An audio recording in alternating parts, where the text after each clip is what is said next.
Welcome to today's Yet.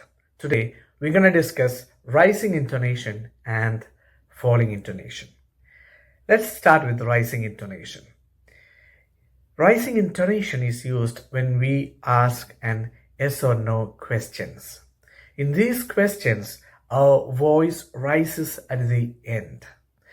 This rising intonation shows that we are asking a yes or no question and waiting for a response.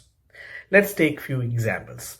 Observe the rising intonation in these questions, okay? Number 1, are you coming to the party tonight? Are you coming to the party tonight? See, it's a rising intonation. Are you coming to the party tonight? Are you coming to the party tonight?